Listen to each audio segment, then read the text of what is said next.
University. First of all, I would like to thank Henny and Tom for inviting me to this workshop. And today, I would like to talk about 3D single particle approaches applied to 2D crystals. So the idea of this project is from Henny, and he had the idea, I think, a couple of years ago. Or Nico. Okay, Nico and Henny, yes. Because maybe indirectly, because I got the idea, and you. Nico had the idea, and then. Okay, and then I said, that's a good idea. So, and I mean, but the idea was hold on because we both left Davis, and until, recently I started to work on it and had some preliminary results. I would really say it's preliminary because the data is limited. And I would like to share with you the result today.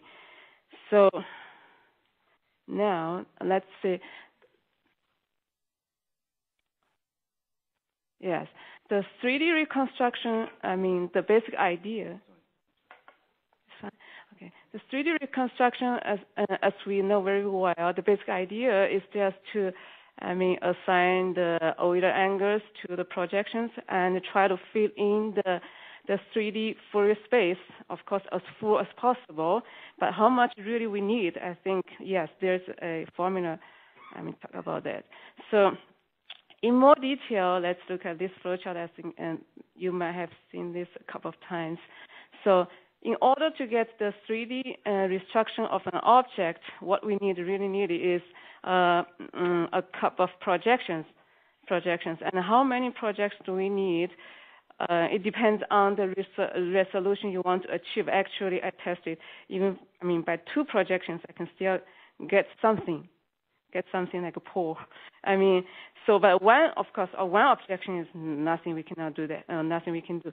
So from the projections, and we can get the Fourier transformations, and then we, insert the Fourier coefficients into 3D space. And the rest of the thing is pretty straightforward, just do inverse Fourier transformation. So the idea is simple, but many of the practical issues make the job is not easier in EM especially. So one of the, challenging issue, as we know, is the, noise.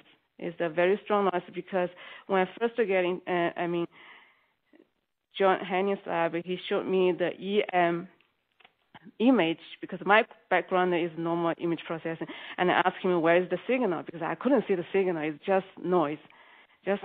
So with because in normal image processing we do have a lot of denoising algorithms. Most of the algorithms belongs to the filtering category. That means we first transform the image into another space, for example, Fourier space or wavelet space. In those spaces, it's easier for us to separate or distinct the signal and the noise. And then we try to either remove the noise or shrink the noise. And then we come back, we get, in the real space, we get less noise. So, but because when we remove or shrink the noise, actually, we cannot avoid, at the same time, we also dampen the signal. And that is not allowed in your EM because your signal is so valuable. So in this area, we don't use, those commonly used algorithms, and we use kind of averaging. The averaging idea is to enhance the signal instead of reducing the noise. So because SNR is a ratio, so if we enhance the signal, of course, SNR will be greater.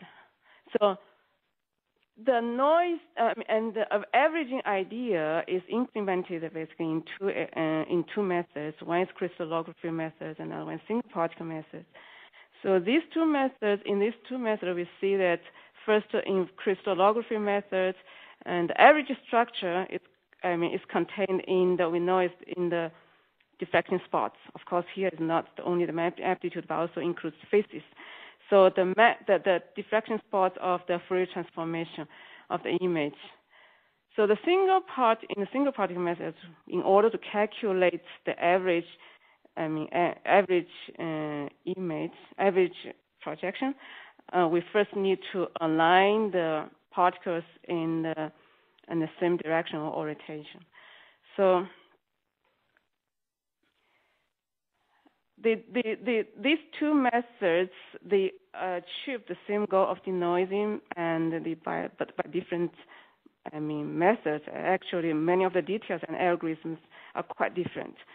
So the core technique, I think, in crystallography is the unbending process. So because without unbending, if we are lucky enough to get a perfect crystal, I think that's very rare, and theoretically, I don't know if it's possible to get it perfect. So if it's not perfect, we do need an unbending process to try to manually to make a perfect crystal.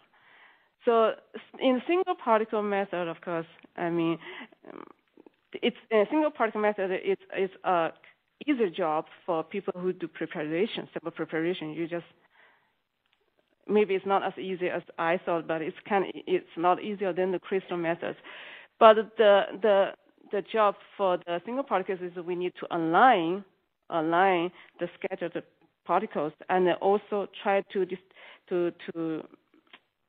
tell what is the orientation of the particle. So in both cases, if they are not perfect, for example, if the crystal is badly ordered, then we are going to get, we say that the blurred result. And also, if the single particles are not aligned appropriately, we also get blurred result. As for some of the situations that Richard Henderson talked about, for the same protein, people get completely different structure. The reason, because I don't have that much experience to know that, but I think alignment is part of the reason, but I think more important is the classification. So as we look at the unbending, we do have a couple concerns, and this one, the first thing, yes, I got an idea from Henny, and he explained to me. I don't do experiments, so I don't have intuitive experience. But he explained to me that if the sample support is not perfect, flat, then of course, your particle is going to sit in the carbon film, and when we tilt the image, the tilt angle will be slightly different for each unit cell. But in 2D in crystallography, we assume the particles we have, the same the unit cells, they have the same tilt geometry in the same image. And so that's why we say that unbending basically is in 2D space, and also as far as I know, the unbending basically is achieved by shifting, by displacement, and there's no rotation involved. But it's possible that if the rotation is not that much, we can achieve the rotation by shift part of the patches of the images. That's also possible. The unbending process we of course we should expect it might have some errors. The error sources for unbending process comes from the two parts, I would say. The first part is the displacement accuracy, because we know that when we do the unbending, we first need to know the displacement. And this displacement is obtained by a cross-correlation method. We know that we crop out the center area reference and then to do cross correlation and then try to figure out the exact position. So this basically, I would say we are based on cross correlation. And the second part is from the deformation process. After we get the displacement, and then we deform the entire image. And this deformation also we introduce some, I would say, artifacts if we're not lucky. Yes. So, and now for these issues, if we look at single particle processing, we can see that first of all, the unbinding in single particle, easily we can do unbinding in 3D space. As long as we have a reference, we can just, tune the three OER angles simultaneously. It's no problem. The second thing is, of course, if we use a single particle to the crystals, and as we are going to see later, there's no deformation because we don't do deformation. Just extract the particle as it is. So the error source for the mainly is the alignment. And as I mentioned, in crystallography, the unbinding phase is based on the position is based on the cross correlation map. So in single particle, I think more options. We have more options for the alignment. Of course, the first one is cross correlation. This is a very classical method, and also we have heuristic optimization. I think this one. Nico used this one, the power minimization. Instead of exhaustively search all the possible position, he starts from a initial point and then use the power minimization to try to look for the optimum solution. So, and then we can have maximum latitude. So even for the alignment, we do have, options more than just the cross correlation. So. And I guess some of you do both single particle and crystallography, so you know the single particle approaches. If we apply single particle approaches to single particles, of course. And so then we need to classify the particles by orientations. I think this is also one of the critical stage in single particle process. So classify the particles by orientations. And then we do the online and the average particles within classes, and then we get a 3D initial model. And then also important, we need to refine the 3D model. Of course, here we don't have crystal information, and it's not easy to get an initial 3D model. As I said, why people get complete 3D structure from single particles is possible that the initial model is wrong. It's wrong. And this one, I think the classification really plays a very important role here. If some people, they said, okay, in my image, I have 4 classes. Some people say, I have 8 classes. This is kind of objective. So, and once you decide the very big begin and the direction, then you get shown. So now we are trying to apply the single particle approaches to the crystals. I would say this is better than the single particle to pure single particles. The reason is that we can make the best use of available information. So, for example, crystalline and tilt geometry and the unit cell, phase origin, such kind of information, they are available there. Although they are not accurate, of course. If they are accurate, we don't do anything anymore.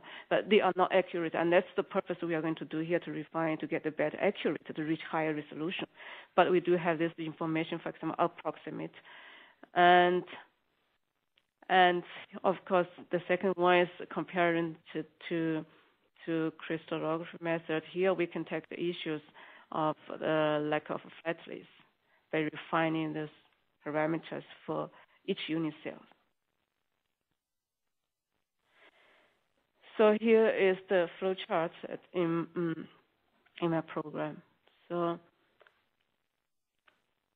these are the 2D crystal images. We first process the images using 2DX, just using 2DX, and we get a couple of parameters: the defocus, the defocus. I have the profile and the face origin, and here I have the tilt geometry. And the defocus, we can use that to apply the CTF or TTF or correction. By the way, at the moment, I just applied the CTF or TTF into the entire image, and then in the later stages, in our continuation work, we can apply the local CTF in the single particle, and then we can also try to use, as Henny mentioned, try to use the curve continuation, this kind of thing, to try to, the defocus, this defocus I believe is the center defocus, right? The center defocus.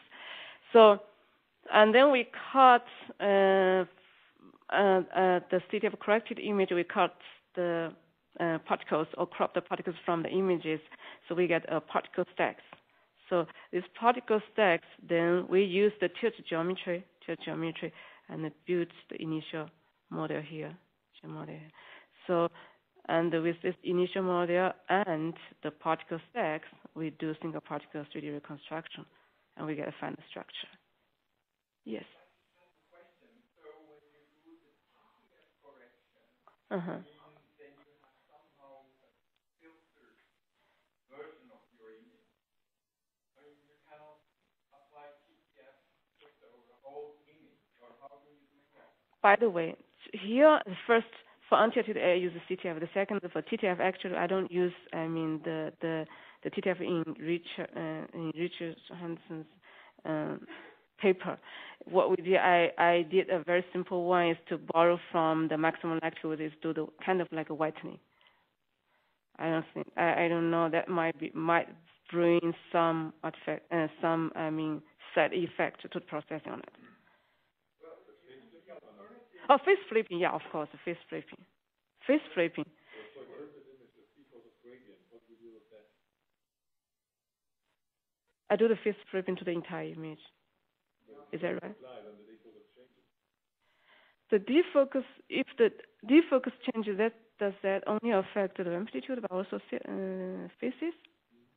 What I want to spit out is the TTF correction is something that is local in the Fourier transform. What would be better perhaps would be to do the stripe correction of the whole image before you then start doing more. You know, that you consider your tilted image to be cut into stripes, each stripe has the same focus, and there you make your correction, and yes. you do the next stripe and so forth. Yes, exactly. Yes, exactly. It's not TTF. It's just a name which confuses. But the cleanest way would be to do it on the single particle. On a single particle, yes. Because single particle, yes. Individually. Yes, on a single particle, if we cut. I was just sort of getting confused about TTF. If you say I do the TTF on every single unit cell where it is, then of course it's fine. Oh, yeah. The best way is to do this one in the single particle, because in the single particle we have we have the position, and we can calculate the z direction, and then we can do the correction more accurately.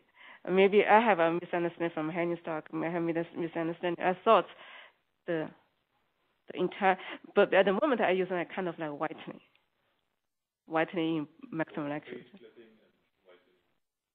Face flip. I do whitening, but the face flip, my problem is I do face flipping across the entire image.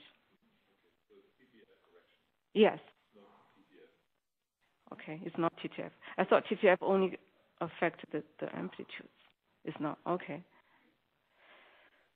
So for this single particle 3D reconstruction, this block, the algorithm is very similar to real single particle.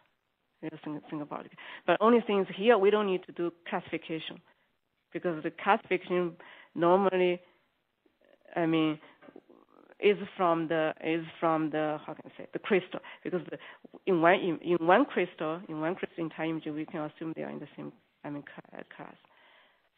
So okay, we perform cross correlation, and we do an angle assignment.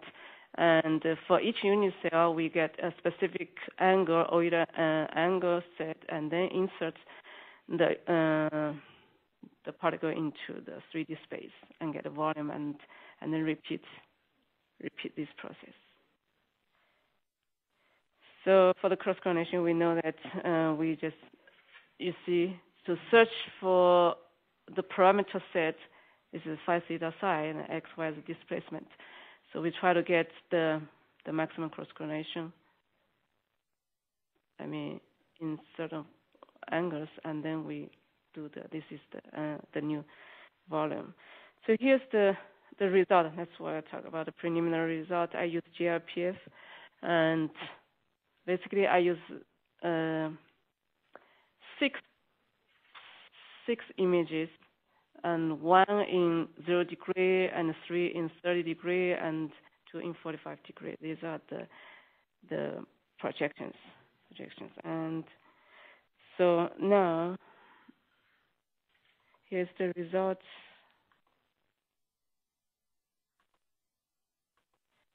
So this is the result.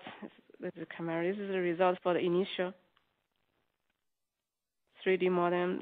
Which means I just use the same tilted geometry for all the particles from the same image, and I insert it into free space and get the 3D structure.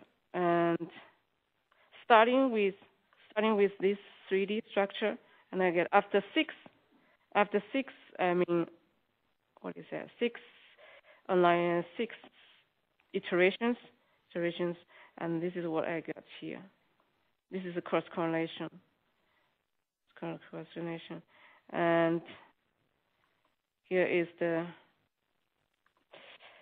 first year correlation, 3D first year correlation. Here we can see that I still using like 0.5 criterion, so we can see that the resolution, obviously, the resolution is improved. By the way, I cut the resolution stop point around 0.3, because otherwise the noise will be too strong. What is that in Amsterdam? This one, the low resolution. This one, I have no idea. I just calculated the first year correlation. This is a low resolution. This is not high resolution. How many particles? I have 6 images. From each image, I extract 1,000 to 2,000. So totally is around 10,000. Around 10,000 particles. And based on the units, the tilt geometry from 2dx, I searched the very narrow range from -2 degree to 2 degree for all the for the 3 angles, and then also for displacement, I also searched -2 to +2 pixels. What I do not understand yet is when you say single particle, you really have a surface size of something like 65 by 65 Angstrom, and you could actually get enough signal to do the orientation. Maybe I was not precise, but if you take a single unit cell of this molecule, it's about 100 kilodalton. And this is a very small particle for doing the cross correlation. This is a cross correlation, and this is not one unit cell. I believe it's just one. What is that, molecule? Or one particle. It's molecule. It's not one unit cell. No, it's one part. How large is your single particle? Yes, the reason why I didn't choose a bigger one is that according to the formula in Frank's book, the number of the projections required for certain resolution depends on the particle size. Yes, of course, the larger the particle, the more projections required to reach higher certain resolution. But I calculate my program in this laptop, and it's not that good. So I try to just to get one molecule instead of the whole entire, unit cell, actually.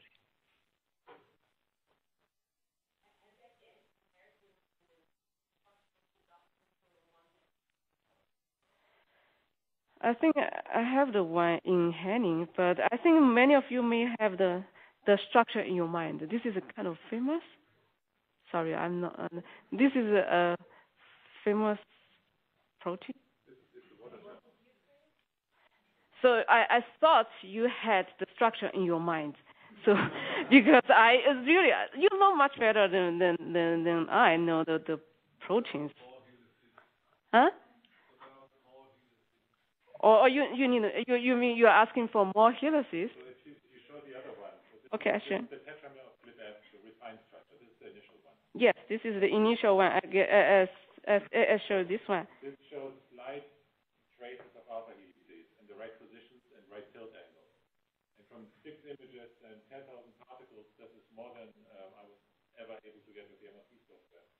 And yesterday, I did this merging in 3D, and we saw this blobby density where you have no signs of tilt angles. And I used the entire 6 images, and this is only a few thousand particles from these same 6 images. This is better what we had yesterday on the screen. Yes. Only one unit cell. Yes.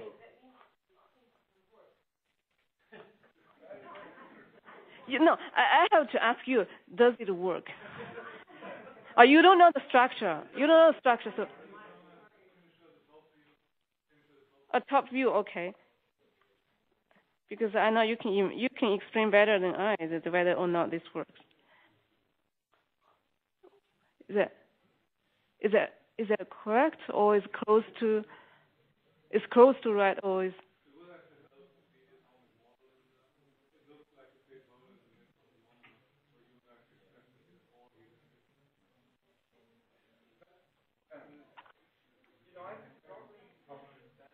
Mm-hmm. Mm-hmm. So far, what I have followed is what we have tried to do with single particles all the time, using correlation function, getting a first model, Mm-hmm. calculating projection, using those again to find the first correlation. Yes, yes. And everything looks to me as makes a lot of sense. Yes. The only thing which I don't grasp, Uh-huh. you go down to such small particle sizes Uh-huh. that you have actually to pick out from your true crystal image. Yes. That it sounds to me there is a magic trick somewhere that you didn't tell us from. Okay. The reason, okay, I'm not picking that the particle position. Where I can get the particle is from 2DX, the profile. Yes, that's the way I think Nico's idea, Henny's idea is better than pure single particle. In pure single particle, it's very hard for you, as you said, very hard. If you don't have any idea, you just try to pick up this tiny thing. It's very hard. But if we have crystalline, we don't know the exact position, but we have approximate. That's the way I said. Here is the profile. Profile give us okay. Huh? Yes. It's time? No. Oh, so the profile, okay, let's say the profile basically is the position of the cross-correlation peaks. Right? Yeah. Cross-correlation peaks are calculated for probably a larger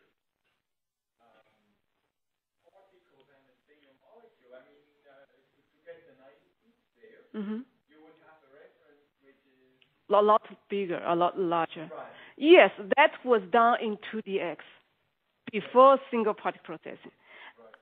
After we used the larger window to get the cross-correlation map, we pick up the particles from that, and this is a tiny particle because we are quite confident about the position now, so we can pick up a little tiny windows. Okay. You're welcome.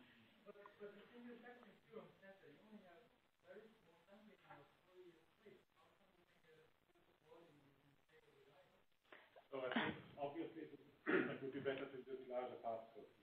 Already for the CPF correction, you would have if you want to do it on the on the single particle level, you would need all these Fresnel fringes from the much larger particle size. That would come once the CPF correction is on the single particle level. I think the advantage that she has here is the specification from all the 10,000 particles that are in each image. She only uses the 1,000 best ones or 2,000 best ones.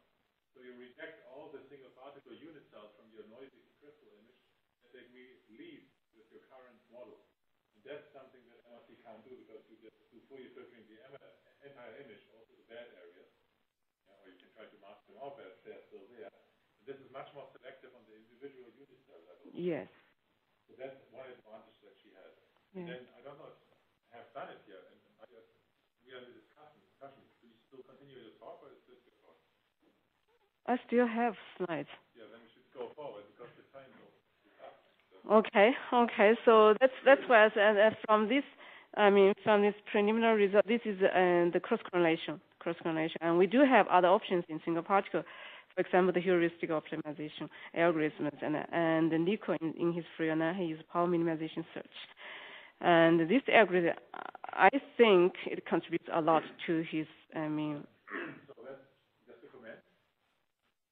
Nico does not do Fourier cross-correlation and then peak search. He used the gradient search as a power minimizer that's not documented and not published, and it's in the code and then getting counted in the fortran.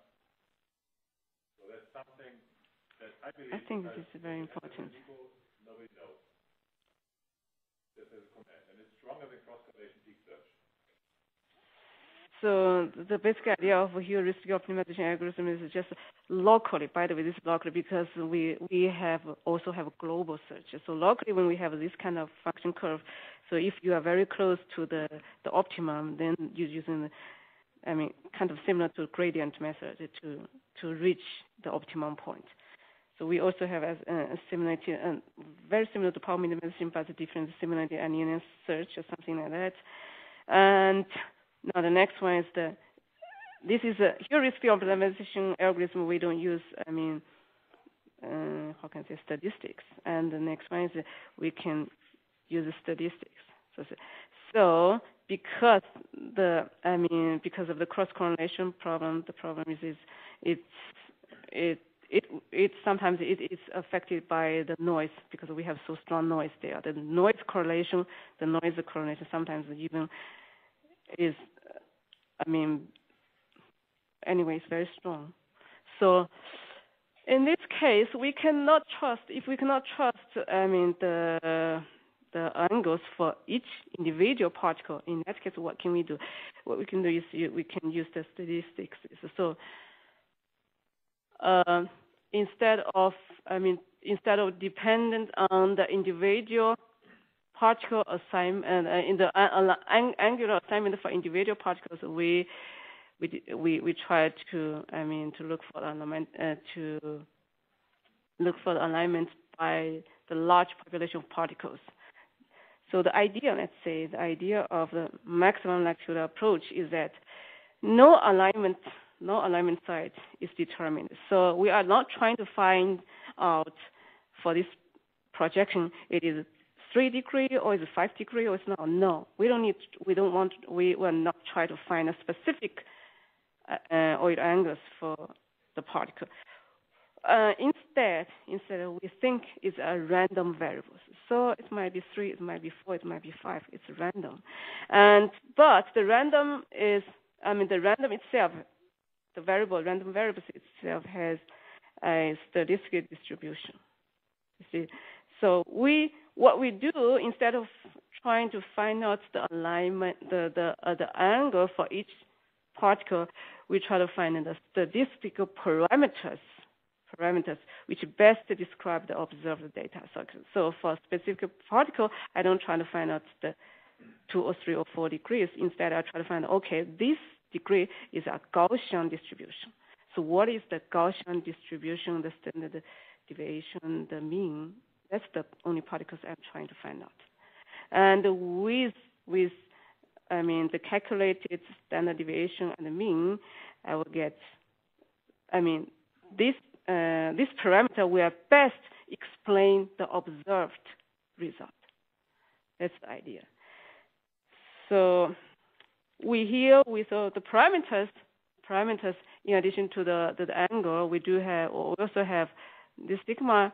Sigma represents the noise. So we assume is a Gaussian noise, and also of course the most important thing we want to transfer is the volume A. So we have volume A, we have the noise, and we have the parameters for the five 3 OER angles and the 2 displacements. So, and also the translation of for the angles for the angles and displacements, I think it's important to define what distribution it really has. The most easiest thing is the Gaussian distribution.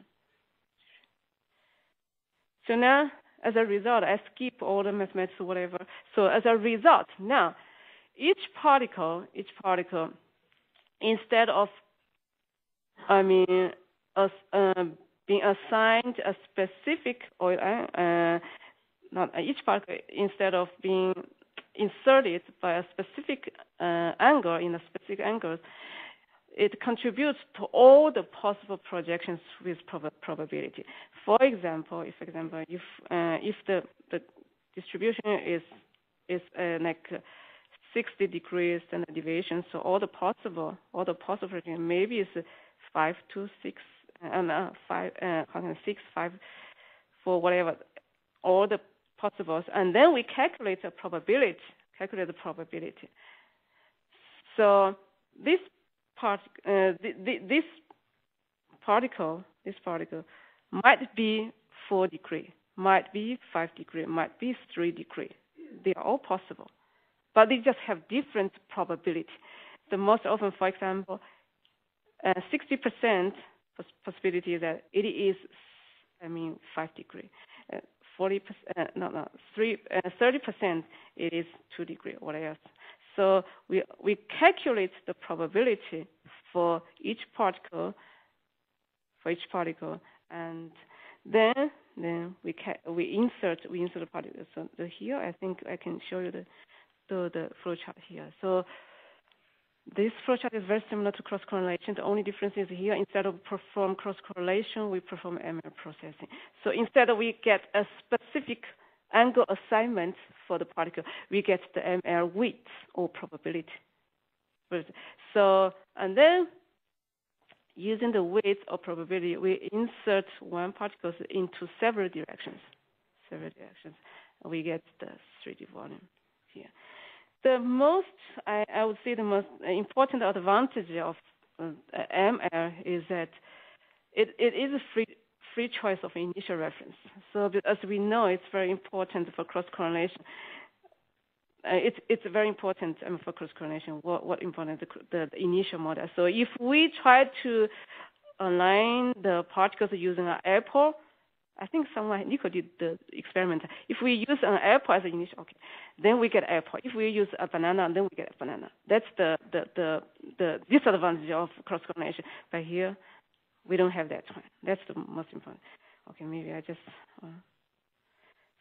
so I think I just show you the result. I can think the most to you the most important is the result. So this result, I wouldn't say is very impressive, and I use a maximum magnitude and the search angle, and it's not that impressive. I think. It's again 10,000 particles from 6 images. Same thing. So that's from the plot, please.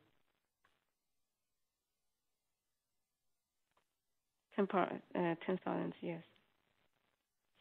So I think maximum magnitude compared to cross correlation requires more particles. Because it depends on the distribution. As we know, distribution statistic from like 10 data, we cannot tell the distribution. The more the data, we can more accurately approximate the distribution. And is the TPF a maximum likelihood parameter or not yet? Not yet.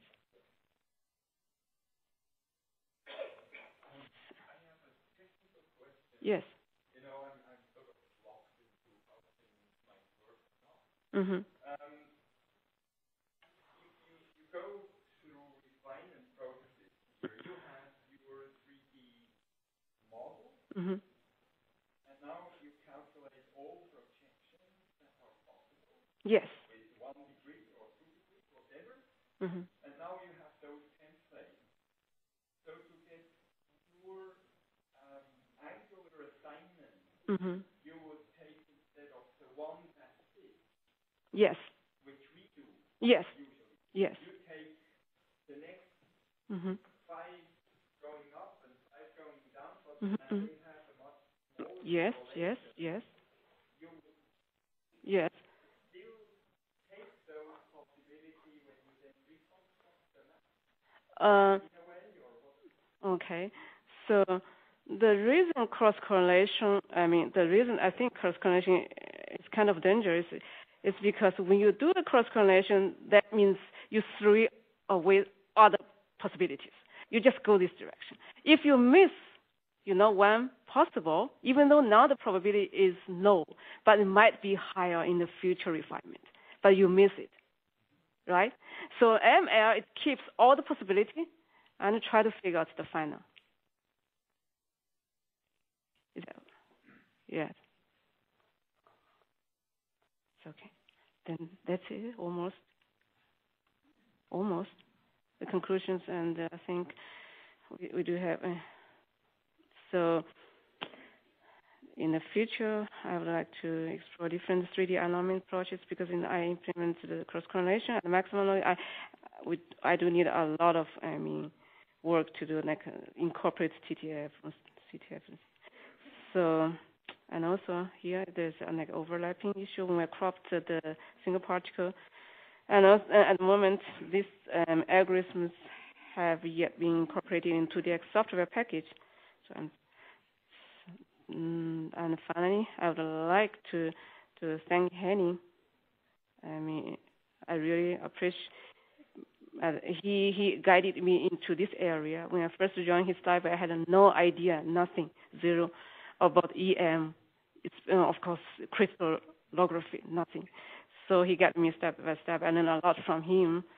And so the project is a collaboration with Owen at Eon Corporation, and also Nico. I also thank Nico. We had collaboration when we do the 2D maximum likelihood. I also get a lot of advice from him, and finally engaged. Thank you.